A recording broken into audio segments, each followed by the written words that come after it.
ఎక్కడా లేని విధంగా రైతాంగానికి రుణమాఫీ చేసి రైతు రుణం తీర్చుకున్న ఏకైక ప్రభుత్వం రేవంత్ రెడ్డి ప్రభుత్వం అని రాష్ట్ర cooperative apex bank chairman Marneni Ravindra Rao తెలిపారు.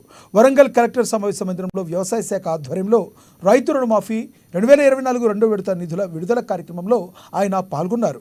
రైతు రుణమాఫీ ప్రభుత్వం విడుదల చేసిన శుభ సందర్భంగా మా ఉమ్మడి వరంగల్ జిల్లా రైతాంగం తరపున ప్రభుత్వానికి ప్రత్యేక కృతజ్ఞతలు తెలియజేస్తున్నామన్నారు.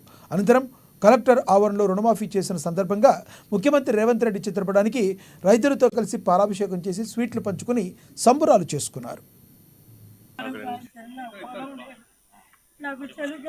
కాంగ్రెస్ పార్టీ ఆ రోజు వరంగల్ డిక్లరేషన్ ప్రకటించిన విధంగా రైతు రుణమాఫీ 2 లక్షల వరకు చేస్తున్న మాట నిలుపుకొని అసాధ్యమైన దాన్ని సుసాధ్యం చేస్తూ భారతదేశంలో ఎక్కడ లేని విధంగా ఒకటేసారి ఒకటే విడతలో ఇచ్చినటువంటి దాఖలా ఏ ప్రభుత్వంలో కూడా జరగలేదు. అది మొదటిసారి కాంగ్రెస్ పార్టీ రేవంత్ రెడ్డి ప్రభుత్వంలో మాత్రమే సాధ్యమైంది.